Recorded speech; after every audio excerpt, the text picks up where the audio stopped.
तेलंगाना लेकिन इसमें अब तमाम के खैर मकदमे में बढ़ते हैं। खबर की जान रेलवे ट्रैक पर गाड़ी दौड़ाकर एक खातून ने मचाई सनसनी। बताया गया कि शंकरपल्ली का ये वाक़या है, जहां पर आज सुबह के औकात में खातून ने रेलवे ट्रैक पर अपनी कार चलाते हुए चंद घंटों के लिए सनसनी पैदा कर दी, जिसकी वजह से उस रास्ते से गुजरने वाली एक ट्रेन को 2 घंटे के लिए रोकना पड़ा। आखिरकार परेशान होकर इस खातून को रोका गया। इब्तदाई इत्तलात में मालूम हुआ कि खातून काफ़ी महीनों से डिप्रेशन का शिकार थी।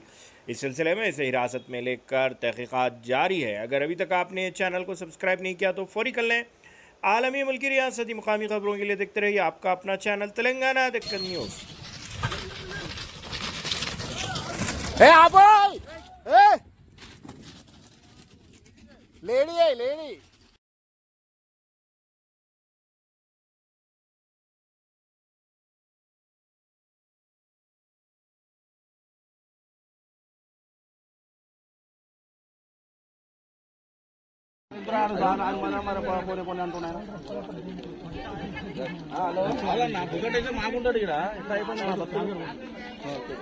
लेडी चिल्ला रहे मैडम, लोकल साइबराबाद पुलिस आए मैडम, हैंड ओवर किया, कार को हटा दिया मैडम साइड से, बैक से